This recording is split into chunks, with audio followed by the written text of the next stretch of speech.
Bom, a gente vai ter que editar o vídeo porque nós tivemos uma pequena interrupção, mas eu vou continuar de onde eu estava. Teve uma gatinha aqui em casa que achou que eu estava falando demais. Eu acho que eu estou falando até demais, eu estou me expondo bastante. Mas na verdade eu pretendo em outros vídeos explicar cada ponto desses, né? Ah, e talvez seja até um pouco chocante na hora quando eu coloco as coisas de um modo cru assim. Mas eu gostaria de dizer que esse não é o meu natural. Falar dessa forma nunca foi fácil para mim. Falar do que eu sinto, do que eu penso, como eu vivencio as coisas, como as coisas são para mim, isso é muito, sempre foi muito travado. E isso, quem virou essa chave foi a Gabriela. Ela conseguiu ir virando essa chave e fazendo com que eu conseguisse me expor mais. E tudo que eu trato em terapia hoje se tornou algo muito mais fácil de ser abordado e de ser falado sem medo de ser feliz. Na verdade, assim, eu entendo que se um fato aconteceu, o fato, a questão de eu falar a respeito dele ou não falar não vai mudar as coisas, tá? Então eu prefiro ser muito mais verdadeiro, né? Tirar todas as máscaras, deixar os medos de lado e mostrar exatamente quem eu sou, tá? Posso ser até apedrejado depois em função disso, mas é um preço que se tem a pagar. Eu acho que a questão de um canal como esse é para que a gente faça, que a gente preste um serviço à sociedade e não de serviço. E toda omissão, toda inverdade, ela é um desserviço para mim, tá? Então, já que estamos com coragem, vamos abordar a tal da terapia. Bom, quando chegou em 2012 e veio a oportunidade de eu fazer a terapia, como eu dizia para você, já enxergando 10% apenas do olho direito, com um glaucoma bem elevado, uma pressão intraocular muito elevada, eu teria de tomar hormônios, fazer a reposição hormonal, né? Tomar hormônios masculinos, e eu sabia que isso iria aumentar, né? Assim como aumenta a pressão arterial, iria aumentar a pressão intraocular. Conversei com a minha oftalmologista, ela me confirmou o fato, ainda assim eu paguei para ver. Eu sabia o que ia ocorrer, e hoje eu digo para vocês assim, valeu a pena. Eu tomei a primeira injeção, 15 dias depois, eu já estava cego, tive uma hemorragia intraocular, né? Lesou o nervo óptico e eu perdi a visão totalmente. Então, desde 2012, eu, além de homem, eu também sou cego, né? Eu fui me construindo enquanto homem e eu não sei como eu sou, como é essa nova pessoa, tá? A imagem que ficou para mim, ela ainda é a imagem de algo um pouco indefinido, porque eu era alguém que as pessoas olhavam e se confundiam, elas não sabiam se era um homem ou se era uma mulher, né? Eu gerava essa confusão na cabeça das pessoas, mas era outra pessoa. Eu não pude presenciar minha transição, eu não tenho uma imagem no espelho para eu dizer esse sou eu. Por um lado, isso pode ser negativo, né? Porque eu não consigo exatamente ter a real dimensão de como ficou essa transição, né? Mas, por outro lado, eu, como budista, acho isso muito propício, porque ah, em um insight dentro, após uma meditação, um insight que eu tive com relação à questão do que nos fala o Dalai Lama, nos falam os mestres budistas, foi algo meio surpreendente para mim. Foi surpreendente para minha esposa quando eu falei para ela e quando eu falei para irmãos de Sangha, eles também não conseguiam abarcar a imagem porque ela é um bocado chocante. Mas pensem o seguinte: todos nós temos uma ideia de que o rosto que nós vemos no espelho é o nosso rosto. Nós nos identificamos através daquilo que a gente vê no espelho ou vê nas fotografias. E mais que isso, a gente acredita que todas as pessoas que olham para nós na rua e que dizem: oi Paulo, oi fulano, oi Beltrano, elas estão vendo exatamente a mesma imagem que nós vimos no espelho. Mas quanto disso é verdadeiro e quanto disso é falso? Eu acredito que seja muito mais para falso, porque eu não sou capaz de dizer ao outro qual o gosto que tem o arroz. Ninguém é capaz de dizer isso. O gosto é algo pessoal. Pode ficar tranquilo, tá tudo na paz. Todos os, isso é aqui a briga com os gatos. Todos os nossos sentidos, eles são únicos. Toda a nossa percepção de mundo, ela é única e ela não pode ser transferida para mais ninguém. Você não é capaz de colocar em palavras a sua percepção de mundo, né? Agora imagina o seguinte, uma percepção de mundo única, de alguém que hoje não sabe como é fisicamente, mas que cria uma imagem mental, porque eu sou extremamente visual, apesar de cego, né? É uma das características que muitos autistas têm, eu tenho memória fotográfica, por incrível que pareça, e tudo meu é criado em imagens, tá? Eu interajo com o mundo através de imagens. Pensem o que seria a percepção sensorial e você tentar transmitir a sua percepção de mundo através dos sentidos, permeado pelo autismo, que é uma deficiência do neurodesenvolvimento, né? Todos os nossos sensores, eles são neuronais. Só que o meu cérebro ele não é neurotípico. E o mais lindo disso é que o autismo ele não é único. O autismo é um espectro, né? Ele é um espectro. Então, é completamente impossível para eu, como um homem trans, como um cego, como um autista, como alguém que tem uma hipersensibilidade em muitas questões sensoriais, mas que também tem um pouco de hipossensibilidade em outras questões, né? Um perfil misto. Como que eu explico até mesmo para um outro autista exatamente como eu percebo o mundo? Isso é impossível, né? Então a coisa foi acontecendo dessa forma. Você vê, veio a transição, veio a cegueira. Isso é um nascimento, né? Isso é um momento de nascimento. Se é uma outra pessoa, a minha mulher, minha companheira, ela casou com uma mulher que ela considerava lésbica e de repente essa mulher não era mais uma mulher, não era mais uma lésbica, era um homem trans, hétero. Complicado, né? Mas ela lidou bem com isso. 15 dias após, ela tem que lidar com alguém que ela imaginava que iria vê-la pelo menos por mais alguns anos. E ela sempre usa uma frase que eu acho bonitinha da parte dela, que ela diz que ela se via através dos meus olhos. Depois ela vai contar a história dela em outro vídeo. Ah, de repente ela perdeu esse referencial e ela teve que aprender a viver com o cego, né? São muitas mudanças, são muitos nascimentos. Eu digo nascimentos por quê? Porque cada fase dessa na vida você tem um luto associado a ela.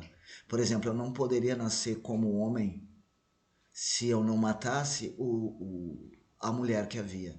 Né? Se eu não vivenciasse o luto pela mulher que havia, porque ela existiu. Né? Ah, e eu hoje eu não tenho problemas em falar o nome antigo, era uma coisa que me incomodava muito o nome que eu carregava, né? E é engraçado que hoje o nome Paulina ele me soa de uma forma até afetiva, é algo até afetivo. Eu tenho um carinho imenso por ela, por quem ela foi, por como ela enfrentou as coisas, como ela chegou até onde ela chegou em 2012, me mantendo vivo, né? Porque não que eu tenha tentado suicídio ou tenha tido exatamente, eu não acredito em ideação suicida, mas essa ideia me passou muitas vezes pela cabeça. E me passava muito mais pela cabeça a ideia de o que eu estou fazendo aqui, para que eu sirvo.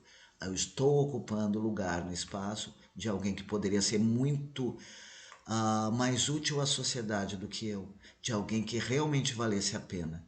Então, essa mulher com uma baixa estima enorme, rejeitando a si mesma, se vendo rejeitada por todos os meios, não se adequando a ser uma mulher hétero, não se adequando a ser uma mulher lésbica, refreando o que ia dentro dela, escondendo do mundo as crises que tinha, porque ela tinha, ela sempre teve, desde, pelo que eu me recordo, eu acho que desde bebê, ela sempre teve as suas crises autísticas, sem saber que tinha. Essa mulher sobreviveu. Então eu tenho muito carinho pela Paulina. Ela me trouxe até onde eu estou, né? E em 2012 surgiu Paulo Hugo, né? Com um nome social, ainda com seios, até 2013, quando conseguiu fazer a mastectomia masculinizadora. O nome é horrível, mastectomia masculinizadora, mas que foi feita por generosidade de uma pessoa, né?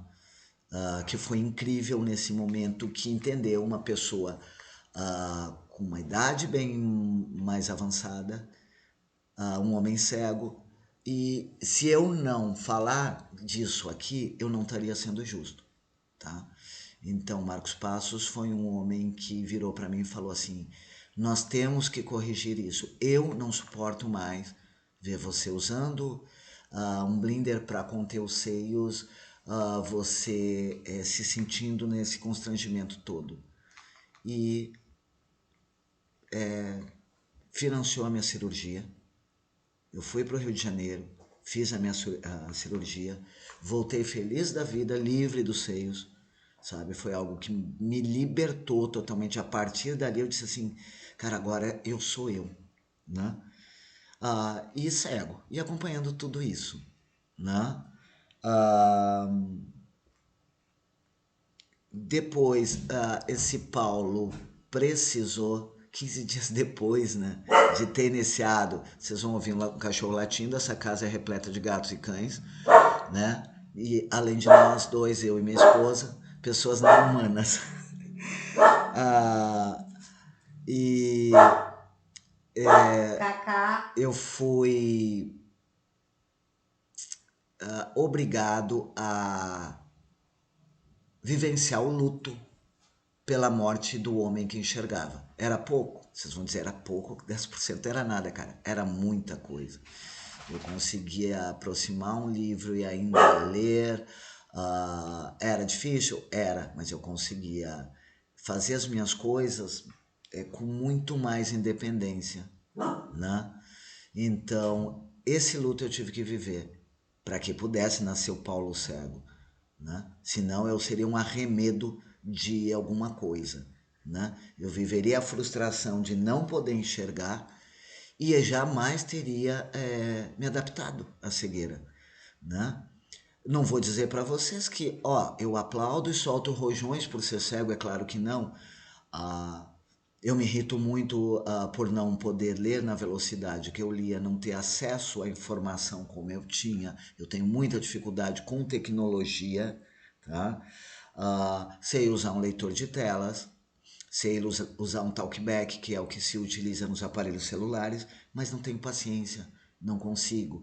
Tenho rigidez mental. Se algo é mudado no sistema, no aplicativo, aquilo já é uma dificuldade. Minha esposa é que sofre, tá? Mas isso são questões autísticas minhas que eu fui aprendendo depois. E eu fui aprendendo quando? No meu terceiro nascimento, né?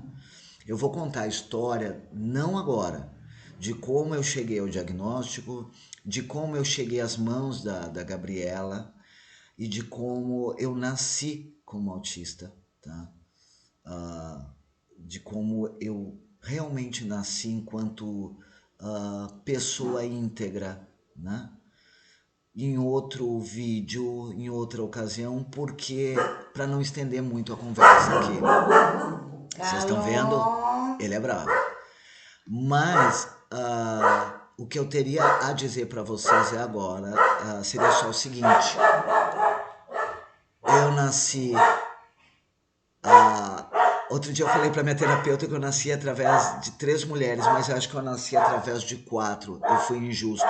Eu nasci da minha mãe e eu tenho muito a agradecer a ela. Hoje eu tenho praticamente certeza que minha mãe era autista também, pelas características, mas eu tenho muito a agradecer a ela por ter me trazido ao mundo e por ter me acolhido, me aceitado como era em todas as minhas diversidades, fossem as sexuais, fosse a minha questão neurológica que ela nem sabia que existia, a minha questão visual.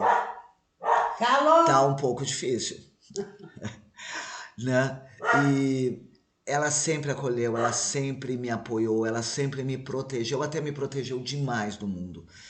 Eu tenho que agradecer a uma outra pessoa, que é a minha mulher, porque ela vem acompanhando. A minha mulher, ela não tem sido responsável pelo meu nascimento, ela tem sido um berço, é diferente, porque ela é um misto de cova e de berço.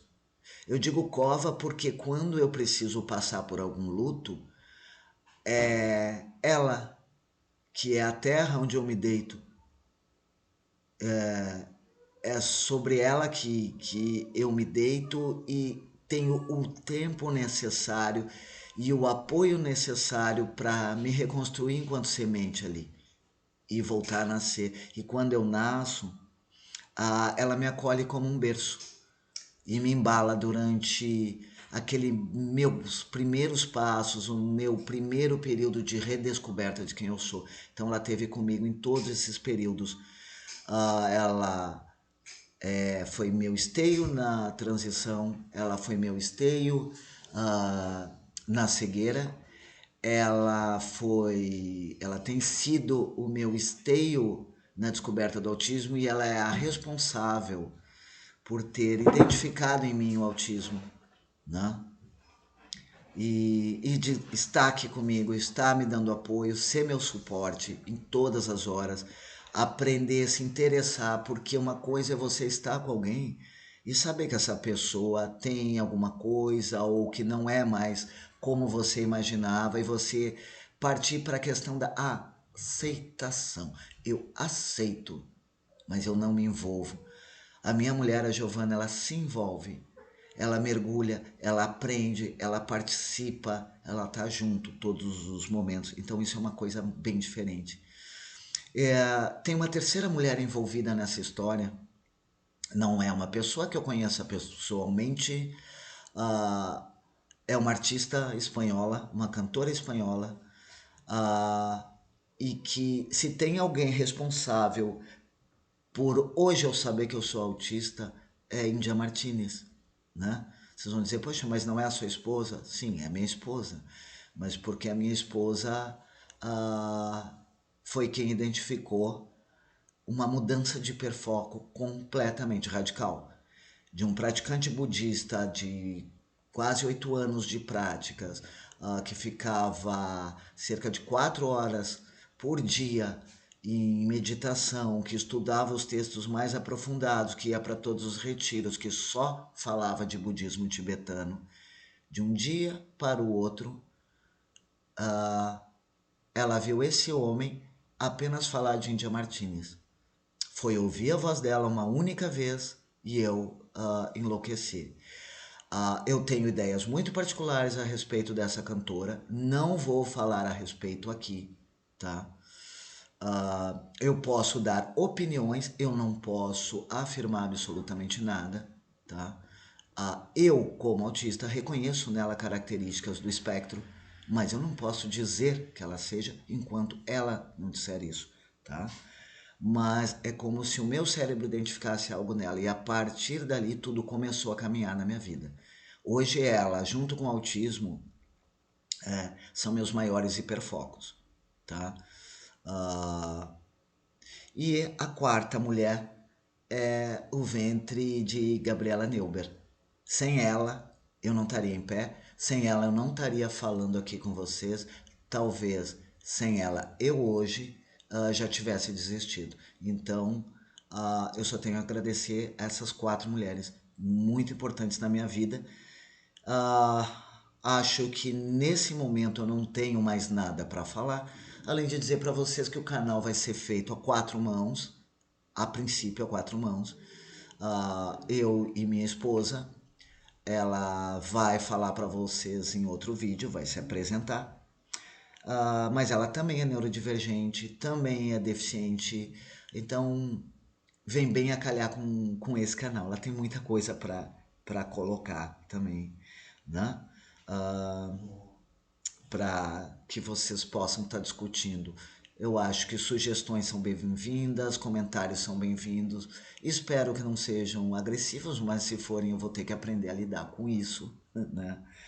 E eventualmente eu gostaria muito de fazer trocas nesse canal com amigos autistas, né? Eu tenho amigos autistas que estão vivenciando a condição de autorreconhecimento ou de um diagnóstico tardio e recente e que eu gostaria que falassem aqui.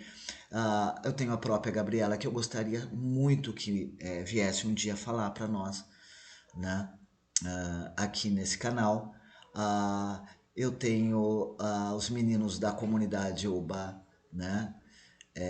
Oposição Brasileira contra o, né, ao adestramento humano, comunidade Oposição Brasileira ao Adestramento Humano, a qual eu aplaudo, a qual eu me junto, a qual eu faço parte, a qual eu estou de mãos dadas com eles, que é a Gabriela Neuber, o Weber Abraão Júnior e o J, que é o primo da Gabi, todos autistas, todos brilhantes, todos incríveis e todos com muito para oferecer à sociedade.